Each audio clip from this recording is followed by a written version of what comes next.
Today's daf we're going to be learning is Sanhedrin Daf Zion. Today's daf is sponsored by Rachel Chefetz in loving memory of her father Shraga Cohen. Shraga Feivel ben Avraham ben Sion Halevi, whose yahrzeit was 8th of Kislev, and her maternal grandparents were Moshe ben Yehuda Lev. Yahrzeit was 4th of Kislev, and Chayet Zipporah bar Rabbi Yehuda Moshe, whose yahrzeit is today, 23rd of Kislev. My father's smile, huge love for Israel, and sage wisdom are sorely missed. Today's daf is sponsored by Leah Brick for the full shlema to her colleague and friend Jonathan Cohen. Harav Yonatan Eitan Cohen Bat Sheva Bracha.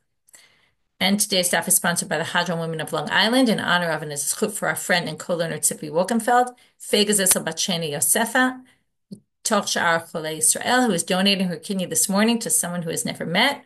Recipient is Yehudit Bat Shela. May both Tzipi and her recipient have an easy and speedy recovery. We salute Tzipi for her willingness to literally give a part of herself to help someone, but we aren't surprised. May her act of chesed be a chut for all. Atzlacha. Okay, we're now going to get started. Just a few short reminders. We're going to have a new course, which is very exciting. We're going to have Gila Fine be giving a course on Agadah, 3 sessions, methodology on how to learn Agadah, how to analyze them. There'll be a component of it, which is Chavruta. One of the shiurim will be mostly a Chavruta class.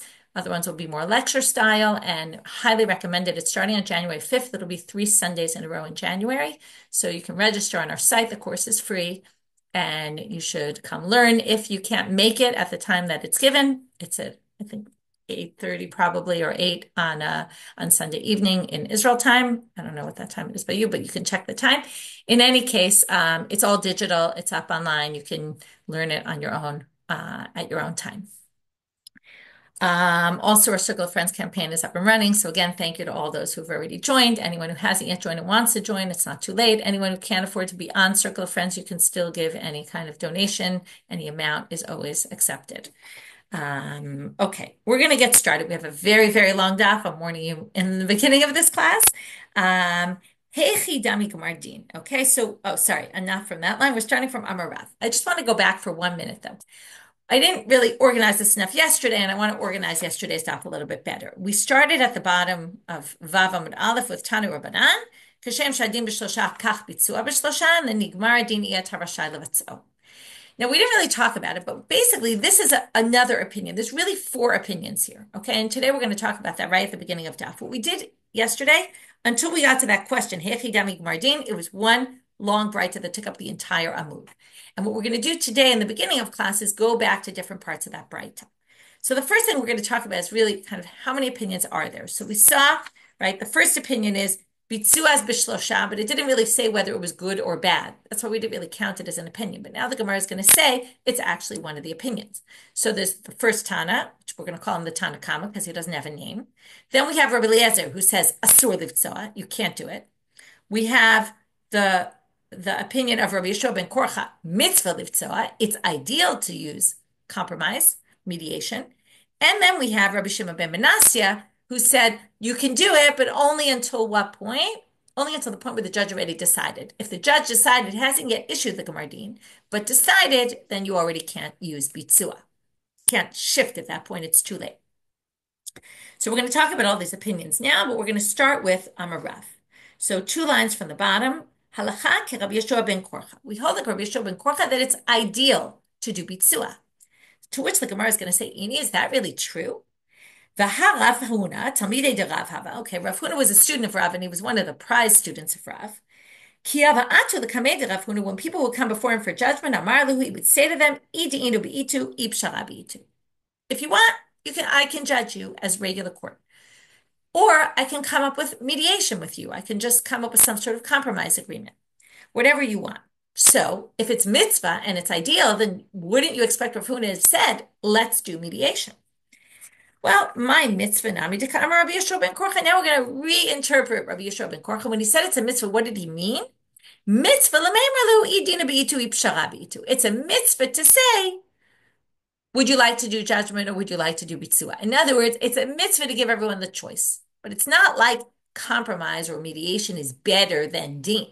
Okay? And again, this is the struggle between, right? There's din, which we think gets to truth, and we would assume the courts are a place of truth, versus the issue of wanting compromise and wanting each side to at least come out with something, right? So everyone feels like, right, on the one hand, maybe it's a little frustrating. You feel like you didn't get what you deserved. On the other hand, it creates compromise, which allows for, in case there's a mistake in the judgment, right? These are all issues, by the way. Everything we're going to talk about today are issues that we grapple with today as well, right? Is it better to make a settlement? Is it better to have the truth come out? So in the end, mitzvah is going to be understood as mitzvah to offer the alternatives. And it's not like one is any better than the other, even for the one who seems to say this is ideal. It doesn't really mean this is ideal, better than judgment.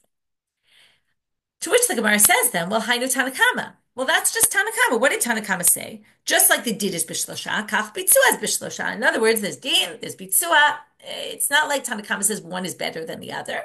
The only thing Tanakama says is once you already issued the Gemara din, which we just explained, is when the judge says you're liable and you're exonerated, that then it's too late. But until then, either or. So it sounds like the exact same thing that Rabbi Shua ben Korcha is saying. Ika benayu mitzvah. Well, the difference between them is this mitzvah issue, which means Rabbi Shua ben Korcha savar mitzvah, Tanakama savar reshut. And what is mitzvah? We just said it's not really mitzvah. Well, what does he mean by mitzvah? We said mitzvah to offer it as an alternative. So just like Rav Huna did, right? Rav Huna's people will come into court and say, would you like to do it this way? Would you like to do it that way? According to Rabbi Shua ben Korcha, that's important for the judge to do. It's a mitzvah. According to the Tanakama, no. If the people come to judge, the judge doesn't have to say to them, would you like to do Bitsua, would you like to do Deen?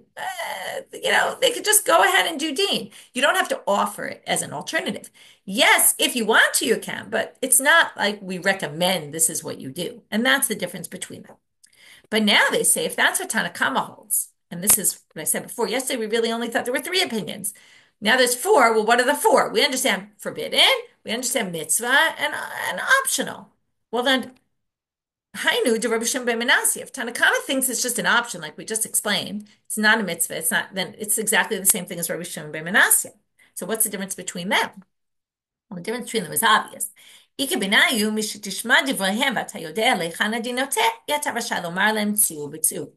sorry. The difference between them is that according to the Tanakama, you can switch to Bitsu at any point in the judgment until the judgment is issued. According to Rabbi Shimon ben Manasseh, you can change to Bitsua, to mediation, only until before the judge already has made up his mind. Once the judge makes up his mind, then it's too late. And Tanakama thinks it's not too late at that point. As long as you haven't issued your judgment, it's okay.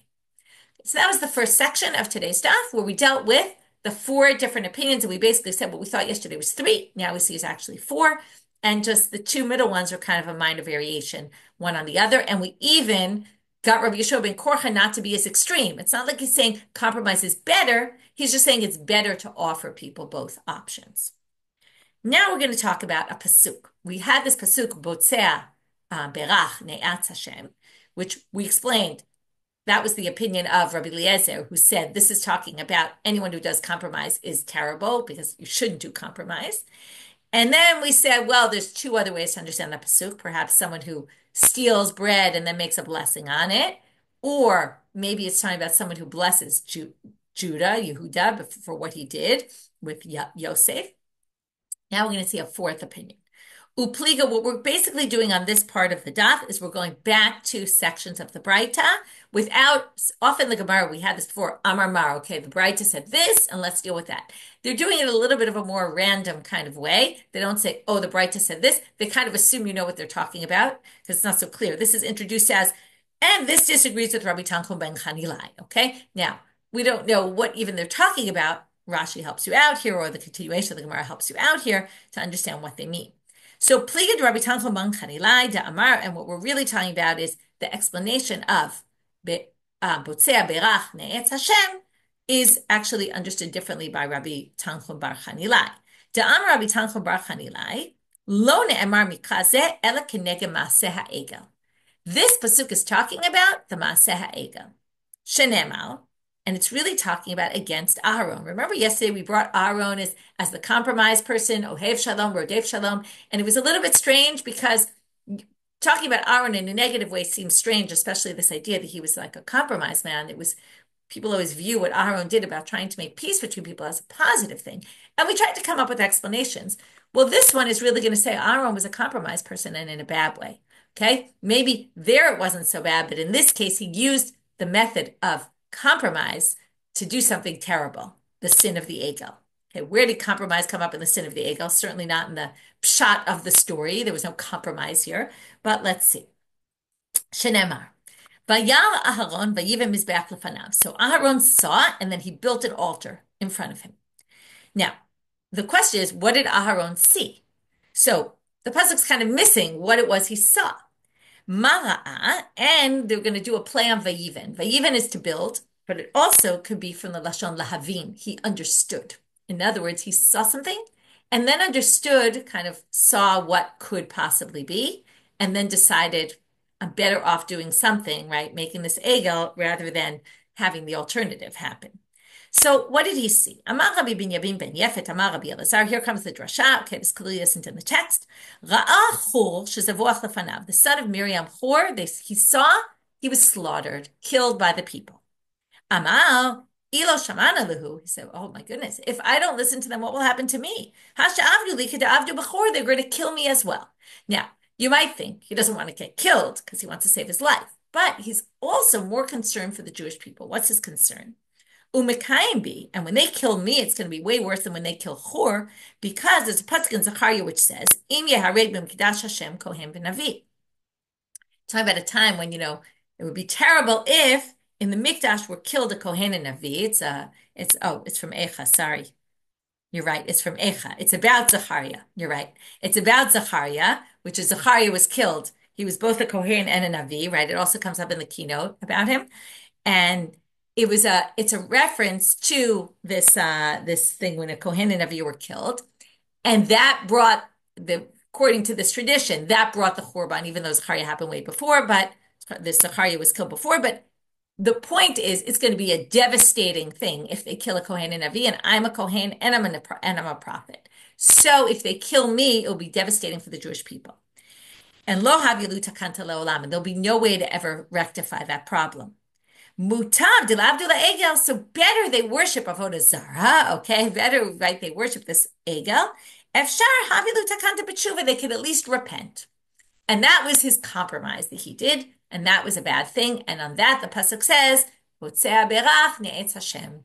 Okay, if you bless Aaron for what he did at the Cheder Egel, I'm thinking this was a good compromise resolution. It was not. Okay, now we're moving on to another topic. Kane Tanai. Now, the Tanaim, that they're going back to again, they're assuming you know what they're talking about. Rashi helps us out here. If you look at the psukim, we saw other psukim. Okay, Rabbi Shimon ben Menasya, what was his whole proof? He said, Reshit Madon, remember, Poter Mayim Reshit Madon? He explained as, in the beginning of judgment, you can decide to go to the mediation, but not once it's not anymore the Reshit Madon, once you already have your mind made up. So those who don't believe, like he does, like the Tanakama and Rabbi Shua ben Korcha, who thinks you can do Bitzua even later, you could switch to Bitzua. What do they do with this pasuk? Poter Mayim Reshit Madon, my dar shebe. Okay, what do we do with that pasuk? What do they do with that pasuk? And we're going to have three other interpretations, and from there we're going to get off on a total tangent, disconnected. So let's read the three interpretations. Hida Rav Hamnuna. So the first one is like Rav Hamnuna. Ta'ama Rav Hamnuna. Ein tchilat dino shel adam nidon ela al divrei Torah. Shene'emar. Okay, when you go up to Shamayim and get your judgment in the world to come, the first thing they're going to ask you is, did you learn Torah? Okay, so all you learn Daf Yomi, you'll be in good shape. That's the first thing. How do we know this? Poter Mayim. Now, if you remember, Torah is compared to water. So when it's talking about Poter Mayim, if you kind of let open the waters and you learn Torah, Reshit Madon, that's the first thing you're going to be judged on. Third interpretation, okay, and a second for this daf, but we already had one yesterday. Now we're going to have two more here. Amar Rav Huna. Hai tigara, okay, quarreling with people, is damya litzinur debit kadamaya. It's like a channel created by a stream of water. Kevan de ravach ravach. Once you start opening up, right? Imagine you have water dripping and it drips, drips, drips, drips, drips. So what's going to happen? It's just going to keep widening and widening the hole in the ground or the channel. So basically what they're trying to say is Reshit Madon, if you start quarreling with people and getting into fights with people about all sorts of things, it's just going to keep continuing on and on and on. So Poter Mayim is to kind of let the water out and let it drip, drip, drip, drip, drip. That's like starting to have arguments with people, and you're going to end up creating a huge channel of water. It's going to be impossible to close at that point. Abaye Kashisha Amal. Okay, now he's talking about the same idea. He's not no longer on the Pasuk Reshit Madon. He's now going to say it's like something else. I'll give you another analogy to what it's like. If you start arguing with people, getting into fights with people, this, by the way, is saying, right? We're talking about judging and judges who come when there's fighting between people and try to rectify it. This is saying, don't even get yourself to that situation. Try to avoid getting into fights with people. It just leads you to a very bad place. It's like dame leguda de gamla. It's like a beam in a bridge. Kevan de kam kam. Okay, what does that mean? Rashi explains that the way the bridges worked was you would put a beam in the beginning, it would be a little rickety, right? It's funny. Nowadays, it would be the strongest at the beginning, but it would be a little rickety. And the more people step on it, the more it gets firmly entrenched in its space. And that's basically the idea of quarreling with people. You start and then you continue and you firmly entrench this idea that you're just a fighter and you're just going to get into arguments with people. So it's going to get worse and worse, right? In a bridge, it's a good thing. In fighting, it's a bad thing.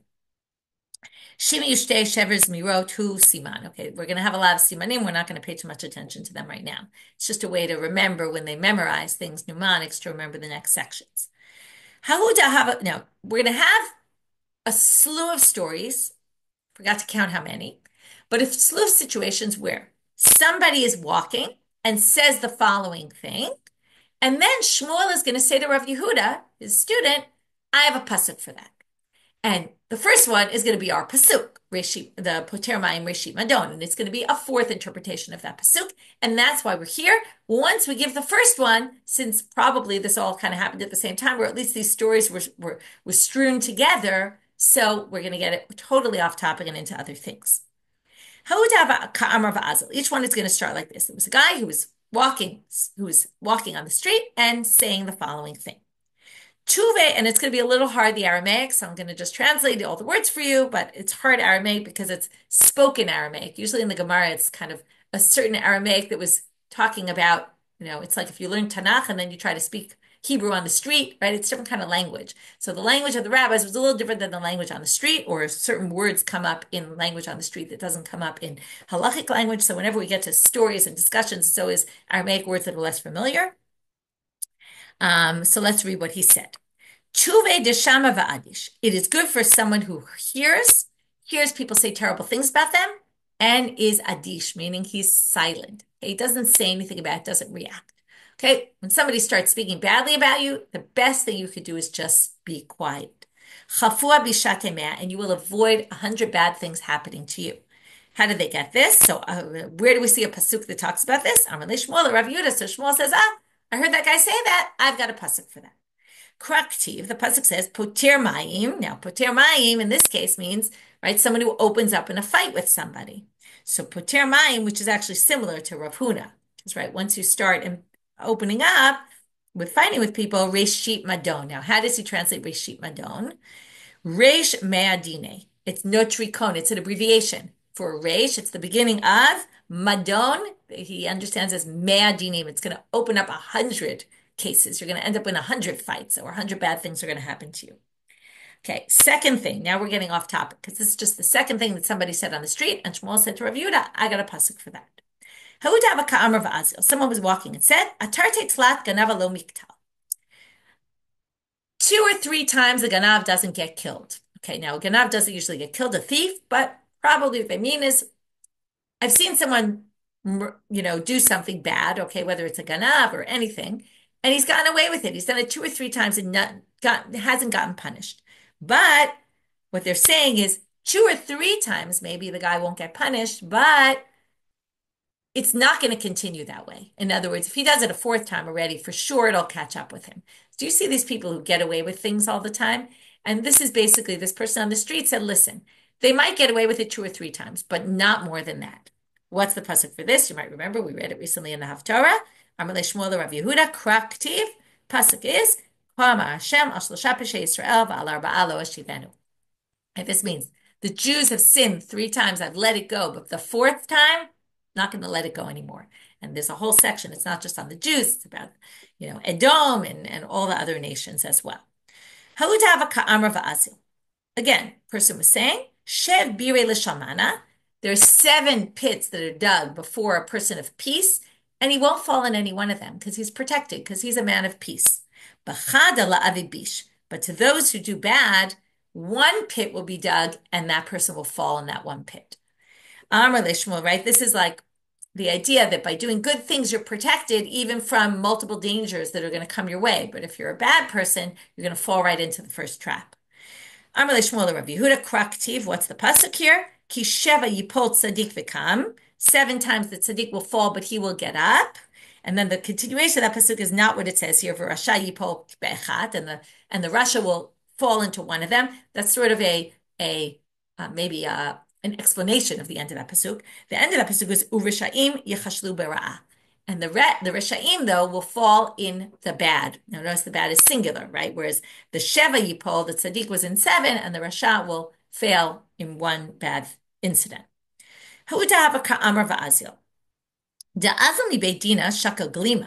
If you walk out of the court and they took your cloak, meaning you were guilty and they made you pay, right? What would you expect? We would think you'd be very upset. You walked out of court and, you had to pay. Well, Lizamer Zmar, go home singing, okay, humming to yourself, happy. V'leza ba'orcha, go on your way. Be happy. Why should you be happy? Because justice was served, and you should be happy that justice is served. That in and of itself, now why is it good? Not just because it's good for the global world that justice is served. It's also good for you, because if you stole that cloak and now had to give it back, you also rid yourself, right? If you remember that, I don't know, I remember it as a kid reading Ha'olar of Shalom Aleichem, and that story about, how he stole it, it's called a pocket knife, and then it was just chasing him forever. He couldn't get beyond it, right? So it's actually a relief to get rid of the item that you stole. Amar Shmuel Rav Yehuda Krakti, what's the pasuk? V'gam kol ha'amazel mekamo yavo b'shalom. We're going to quote a few pasukim from this section, both here and in Dvarim, when it talks about in Parshat Yitro suggests to Moshe to have a system for judging, and then in Dvarim Moshe recounts how he set up judges.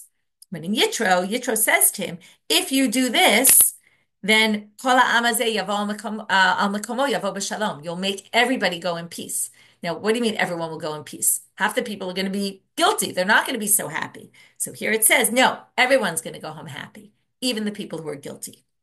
Okay, we're talking about a woman who's carrying a big basket on her head, right? That's the way they used to walk in the shul. While she's walking, if she's not careful, she starts dozing off. And when she dozes off, what's going to happen? Her basket is going to fall and ruin everything in her basket. So this is basically saying if you're lazy, you're not careful with your work, right? You could lose everything you did. So Amar Shmuel and Rav Yehuda Kraktiv. Here's the pasuk. Ba'atzaltayim yimacha mekareh. This is atzaltayim from atzlanu, laziness. Your ceiling will start to rot, and then the water will drip through. You'll end up with a huge flood in your house, right? If you don't take care of things properly and you're lazy about it, in the end, you're going to pay a heavy price. There was a person who you relied on. He held a fist up to you and stood up against you. In other words, sometimes there's people who we trust in, and then they stab us in the back. And you have to read the rest of the pasuk. It's pasuk from Tehillim, right? So it says, there was a person who was in peace with me, that I trusted him, and then he starts eating my bread, and higdil alai akev, like he put his ankle up against me, meaning he turned on me. Okay.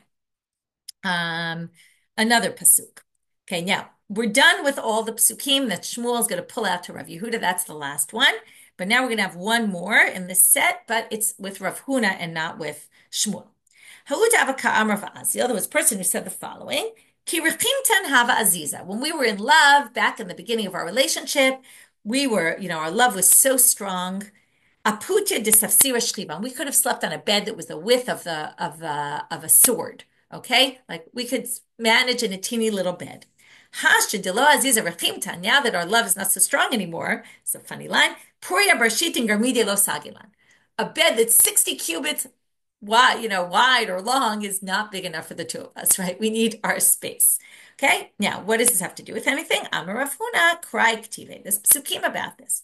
Me'ikar Ktiv. in the Mishkan, what does it say about God and the Jewish people? And here we're going to compare the relationship of the Jewish people and God to the relationship of a husband and wife.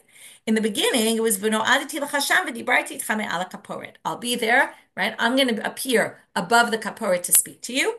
Vitanya, and the braita says, "Aron tisha v'kaporet tefach." The aron was 9 tefachim high. The kaporet above it was 1 tefach. And harekan asara was 10 tefachim high, and it was like 2.5 cubits wide. And God is there, right, in that very small space. Tiv.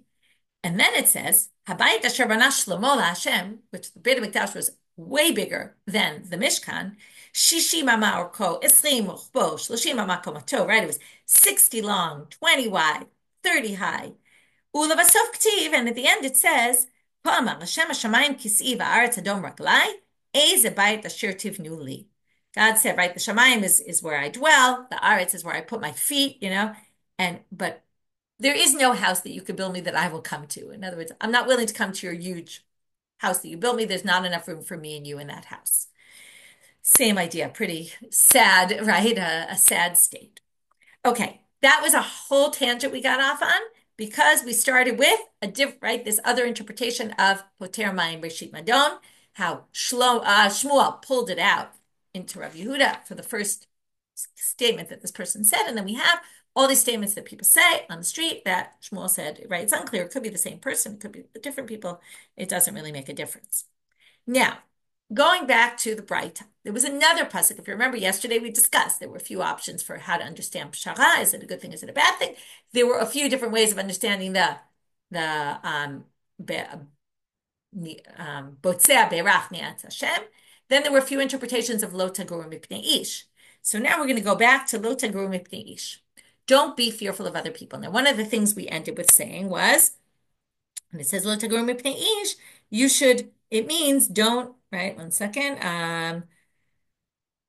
Lo taguru mipnei ish. It's not that one. It said that you should keep your mouth closed, right? It said, I can't find it, but right. If you see, right, lo tishtok, and then, right, Rabbi Chanin says, lo tachnis dvarecha mipnei ish. Don't hold your words, don't keep silent when there's someone there. In other words, don't be scared that what you say, they're going to be angry at you. So with the way they understand taguru is don't keep it in. So the Gemara wants to know, where do you get that the language of lo tagur, that root means lichnos, to collect it, right? What it really means is to collect it inside your mouth and not let it out. So they want to know where you see taguru means lishna de kanushehu. Okay, my mashma dahai lo taguru lishana de kanushehu. Where do you get that lo tagur has to do with to collect it and gather it and keep it inside, but it's really more to gather. So we're actually going to bring a bunch of psukim. They all mean the same thing. The root le'egor, the word le'egor, to collect, which has an aleph before the gimel resh, but it's really the same root, they claim. Right? Lo teguru is like lo te'egoru. Okay, now, le'egor is to collect, and we're going to see a bunch of psukim. So Amar Rav Nachman Amar Kra, v'yayin lo tishteh v'lo te'egor. You're not going to drink wine, and you won't be able to gather the wine. Rav Acha bar Yaakov Amar Mehacha, takchim b'kayetz lachma, agra b'katzir machala. You prepare your in the summer you prepare the bread, and in the katsir, right, you in the time of the gathering you gather and collect agra, your food. Rav Acha b'rid Rav Ika Amar Mehacha oger b'kayetz ben maskil. A wise son is someone who collects in the summer. So again, you see legor is to collect. So that was just 3 psukim all saying the same thing. And Mem Mamon Yirah, we have another simam for the next section. Amar Rabbi Shmuel bar Nachmani Amar Rabbi Yonatan. Now we're going to start another section, which is really going to take us to the end of the daf, which is all about things that judges should be thinking about when they're judging. Okay, we'll even get in the end also to litigants should be cautious of certain things as well. But this is really, right, if you think about how corrupt often people claim the marechet, right, the judiciary is, both in appointing of judges, which we're going to get to, which we all know is a big, heavy, heated topic, and right, both, in, I would say probably everywhere in the world. And also, how a judge should behave and what they should be thinking about when they're ruling, and what things should they be conscious of to make sure that everything is done the right, proper way. And then we'll talk about how arrogance corrupts, all these things that we know from, unfortunately, from things we see all the time. Amar Rabbi Shmuel bar Nachmani Amar Rabbi Yonatan, Chol dayan shedan din emet lamito, Mashre Shechina b'Yisrael. Okay, here we're talking about things that Does not happen in a regular courthouse, which is if you do a true judgment, God's presence will come upon the Jewish people. It's basically saying there's a bond between the judges and God, and there's a correlation here. The judges do truth, the Shekhinah comes. We'll see in a minute. If they don't, the Shekhinah leaves. So how do we see this? Right? God is found in the congregation of the people. And right? God is there judging with them. So if you do the right thing, God's presence is there. And if you don't do true judgment, the Shekhinah will leave, the divine presence will leave the Jewish people.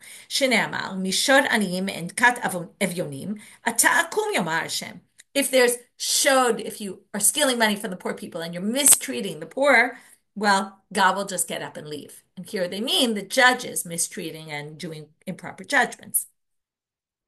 ואמר רבי שמואל בר נחמני, אמר רבי יונתן, כל דיין שנוטל ממון מזה ונותן לזה שלא כדין, take money from one person, give to another person against the law, meaning you rule improperly, what will happen? HaKadosh Baruch Hu notel mimenu nafsho. You deserve death for doing this.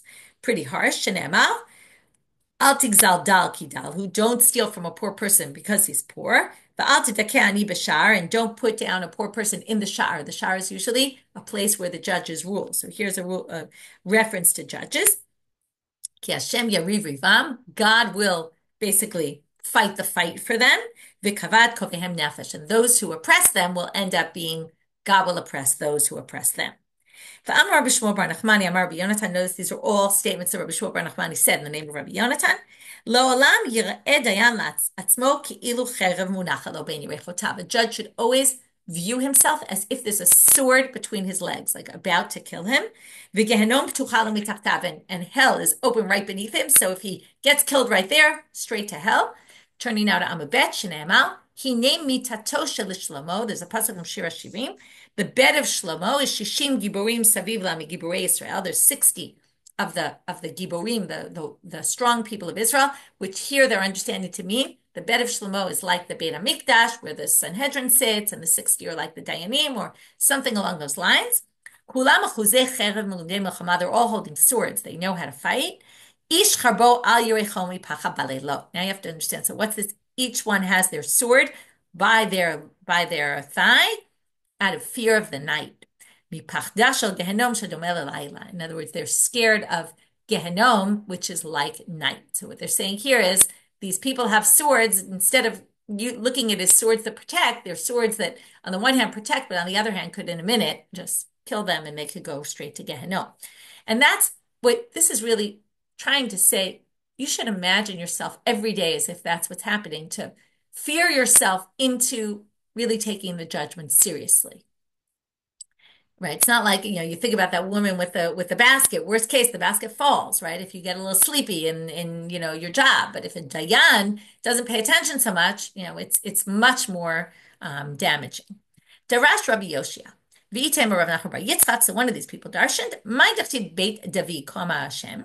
Dinu laboker mishpat. Okay, this is the part we're going to be concerned for. You should judge in the morning your judgment, and save the stolen item from the oppressor. Why baboker? It doesn't make any sense. You can rule all day. You can't rule at night. Saw that. We'll see that again. But you can rule during all day. Why does it say do your judgment in the morning? Well, really doesn't mean do your judgment only in the morning. It's understood as a mashal. Ela im barur lecha davar keboker amrehu. Everybody knows when it's morning, right? You might not know exactly when it's midday, like exactly figure out what time of day it is. Everybody knows when it's morning. It's very clear. The sun rises, it's morning. So if it's clear to you, then you should rule. But im lav al tomrehu. But don't rule in a case where you're not sure what the judgment is, because you might rule incorrectly. Rabbi Chiya bar Abba amar Rabbi Yonatan mehacha. He learns the same thing, but from a different pasuk. And more lechochma achotiat. We saw this recently, right? Say to chochma, you're my sister.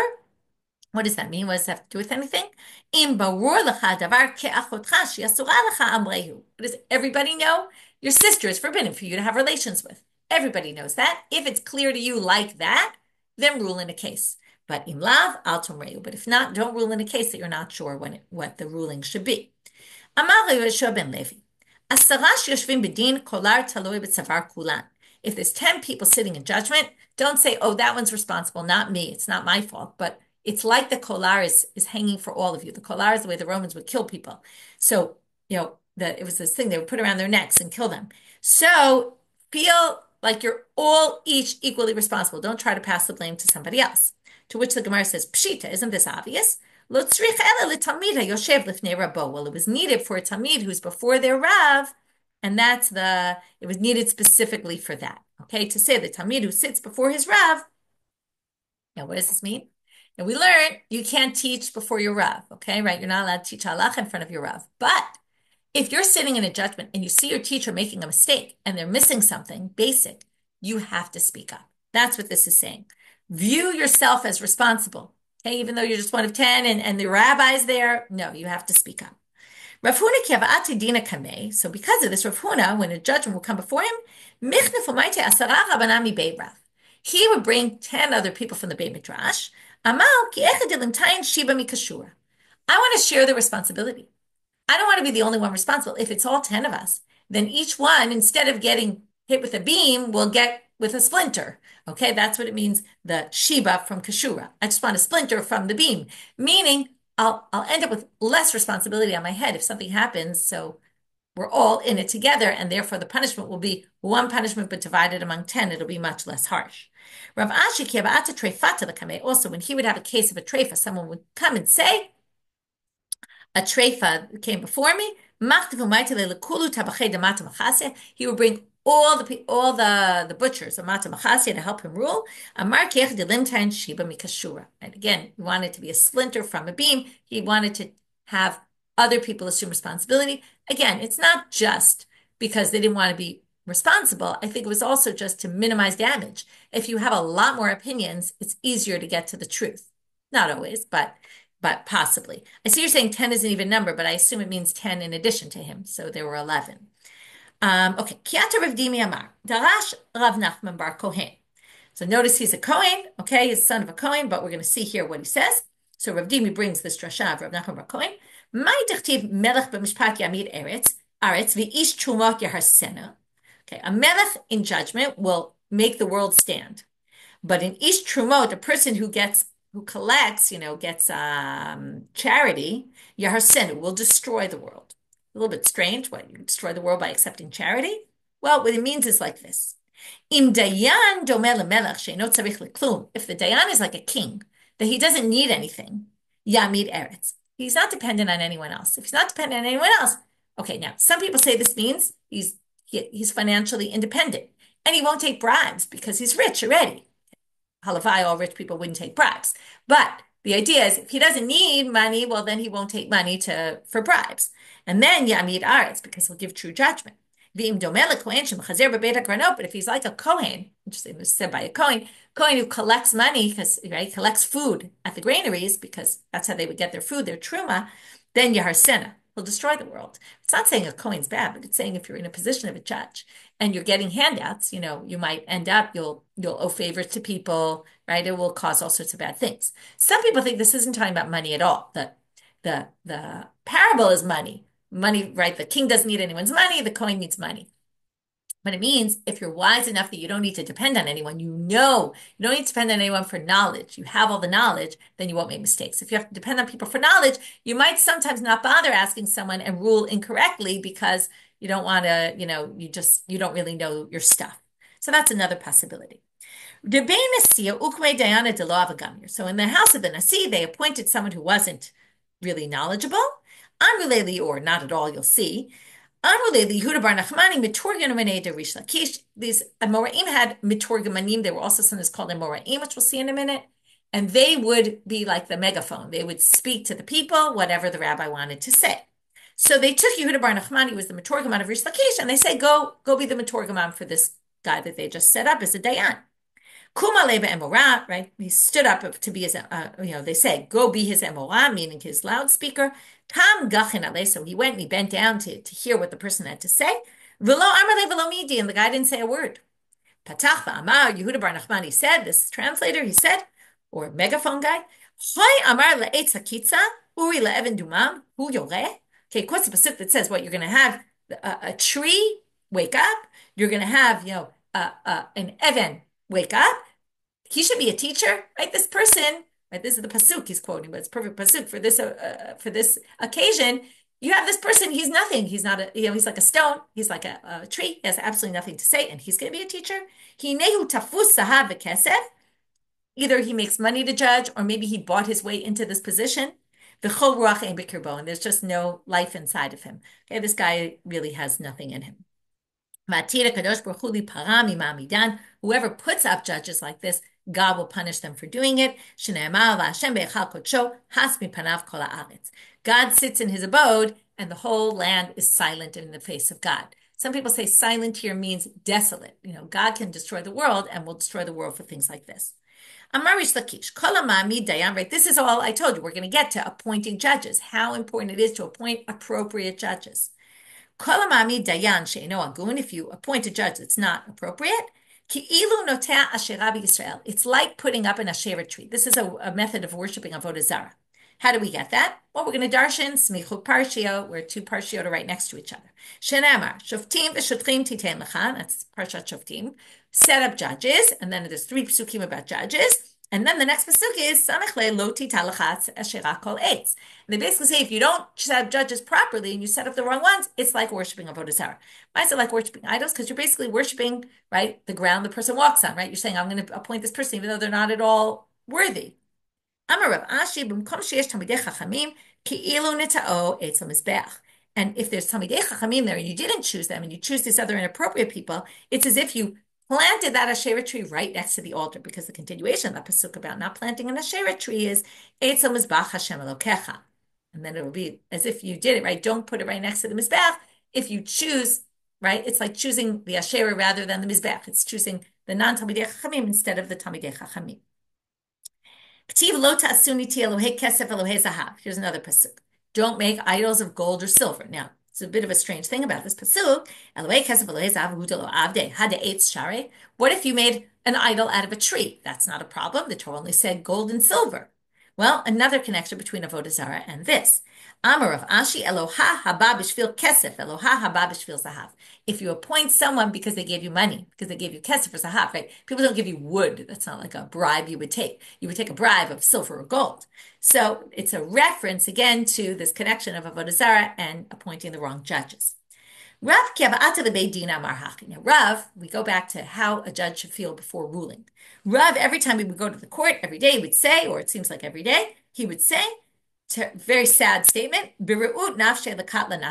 I'm going to possible death because I can make a mistake that could be fatal. And I'm not even taking care of the needs of my family because I'm always in the court and I'm not helping my family. And I don't even make money doing this, okay, where I don't make enough money, right? I'm coming home empty-handed. When I come in, it should be like I left, meaning I shouldn't come with sin on me for making mistakes, right? That's how he saw the seriousness of his position. Another thing he would do, because one of the other problems besides making mistakes is letting arrogance get to your head. And to avoid that, when people would come, the Sofrim Abatre, and they would follow him and give him respect, right? This is Rav, one of the most prominent Amoraim. He would say, this is if I go up to the heavens, meaning if I reach the highest peaks, in the end, right, you're going to be like dung, which is just goes to nowhere. Okay. And this is right about trying to remind himself all the time, and especially at a time when people were giving him so much respect, that he's really a nobody. Marzutra, same thing. Marzutra Chasida, Kavum Chatvele B'Shabta Derigla, they would carry him on their shoulders on the Shabbat of the holiday. Amar Hachi, he would say the following pasuk: Kilola Olam Chosem V'Im Nezer L'Dor V'Dor. Okay, power is not forever, and crown, getting a crown is not going to last forever. Darish Bar Kapara. Bar Kapara said another Droshana pasuk, something else about judgment. Where did the rabbis get this from? You should be cautious in judgment. Don't rush into making a decision. Take your time. Dichtiv, again, we're going to do smichut parshiyot. When it says ve'ela mishpatim, these are the rules, the statutes you should set before the people. It says just before that, lo ta'aleh b'ma'alot hamizbechecha. Don't run up the steps on the altar. Now, running up steps is rushing, and eila mishpatim, when you're in judgment, don't rush. Okay, even though that's not the meaning of it, but that's how they darshan it. Amar Rabbi Eliezer, minayin l'dayan shelo yifsa'al rashei am kodesh. When the dayan goes to a seat, the people were sitting on the floor. You shouldn't step over people. Again, showing arrogance. Again, they learn it from these psukim. Shneimar lo ta'aleh b'ma'alot, don't step on the step, right? Don't go up the steps, meaning don't step over people. V'samach le'eleh mishpatim, and when you're doing judgment. Asher tasim, why does it say these are the statutes that you should put before the people? That's what, God tells Moshe. Asher tasim, asher telamdei mibale. It should be you should teach the people, not put before them. So put sounds like he's physically putting something. What they mean is the dayanim come with implements. Okay, and that's what this tasim is referring to. Again, not the simple reading. Rav Huna ki havanafik ledina amar hachi. And if you want to know what these implements are, Rav Huna, when he would go to court, he would say, Afiku, they take out mane chanutai, take out my kelim I need for judging, makel ritzua, a stick and a whip they would use for whipping people when they need to do malkot, shofar, the shofar they would blow when they would excommunicate someone, and sandala, the sandal for the chalitza ceremony. Now we're going to go to psukim and we'll finish up with this. I know it's a very long daf. We're in Devarim chapter 1, verse 16 and 17, where we quoted part of it yesterday. This is when Moshe recounts how he set up judges in the desert. And he's at the end of the desert. He's telling them, I set up judges, and says the following, and I commanded the judges in that time. What does it mean, commanded? Commanded sounds like commanded them to do something actually physical. I told them you should be, now here there's two interpretations, zariz with your makel and your ritzua. Rashi says it means you should use it to put the fear of you in the people. Use it well. Some people say it's the opposite. Be careful with using it. Sometimes you abuse it, right? You use it too much. And it's the opposite approach. So we have two different approaches here. Shamoa, now we're just continuing in the pasuk. Shamoa ben achechem ushvatitem. Listen to the brothers and judge them. Amar Rabbi Chanina, why does it say ben achechem, between your brothers? As haran lebeitin shelo yishma divrei ba'aldin kodem sheyavo ba'aldin chavero. You can't listen to one when the other one's not there. Shamoa ben achechem is when they're both in front of you. Don't like outside the court have a conversation with one of them and hear what they have to say before the other one's even there to comment. And not only is it an asara to the dayanim, it's also asara lebalei din shelo yatim dvarav ledayanim kodem sheyavo ba'aldin chavero. As a litigant, you should make sure not to try to find favor in the eyes of the judge and talk to the judge beforehand. How do we get this? Kare beinami, because you can read shamoa in two ways, back to aim lemikra, lemasore. How you read that word, you can read it as shamea ben achechem, make it be heard between the brothers, meaning the judges also should, meaning it's really on the other people who are making their words heard to the judge. Rav Kana Mar Mehacha, he says the same idea, but learns it from lo tisah shem hashav and lo tasi. Lo tisah shem hashav is don't listen to things that are not true. Lo tasi is don't cause them to be listened. So that's the litigants as opposed to the judges. Ushafatetem tzedek. Okay, that's also what it says in the pasuk. I told them to do tzedek. Marish lakish tzedek etadim v'achar kach hatcheu. Figure out really what the right thing is and then do it. In other words, take your time to figure out what's right. Ben ish ben achiv. Okay, this is just, again, these you can read the whole pasuk in its entirety. Because of time, I'm not going to do that, but we're just going part by part. Ben ish ben achiv, between a person and his brother. What kind of cases do we have between a person and his brother? Usually inheritance. Amar Rav Yehuda, afilu ben bayit laliyah. If there's a house with 2 floors, don't just say you get the bottom, you get the upstairs, but you should figure out what the value of the downstairs and the value of the upstairs and make sure they each get exactly even. And, if one gets more, then has to compensate the other. Ben gero, which sounds like ben ish ben achiv, and between a convert, what does convert have to do with this? They actually say gero is something else. It has to do with where you live and items that you use where you're living. Amar Rav Yehuda, afilu bein tanur l'kirayim. If there's an oven and burners, okay, again, make sure that when you split it between them, you split it evenly. Forget about a house, which is worth a lot more, even something more simple. Lo takiru banim b'mishpat. Don't favor people. Rabbi Yehuda omer lo takireyu. Don't take someone you love and find favor in if you're a judge, don't rule like the person you like better. And Rabbi Elazar omer lo tinakrehu. He learns it as don't make him a stranger, meaning if you have someone you don't like, don't go against him because you don't like him. Okay, we're going to stop here and then we'll start with the story of Rav when he Rav, right, the story of Rav, and we'll get to that whole story tomorrow. So what did we do today? I know it's overtime, so let's just go quickly. We started with the pshara. We saw there was really 4 different opinions here about whether it's good or not. We went back to some of the psukim and learned other options of those psukim, like, for example, Aaron, he was bad in the Cheda Egel, he did pshara, and that was a bad thing. We saw Lo Te'egor, what the source is, so a bunch of things, and we also got into all those stories of where he brought psukim, and that had to do with the Reshit Madom pasuk. Then we got to basically from the bottom of Zion and Aleph, we've really been dealing with all sorts of things Dayanim should be cautious of. And the community should be cautious of when they choose Dayanim, and the litigants should be cautious of when they come to be judged. So with that, we're going to end for today. Wishing everyone a good day.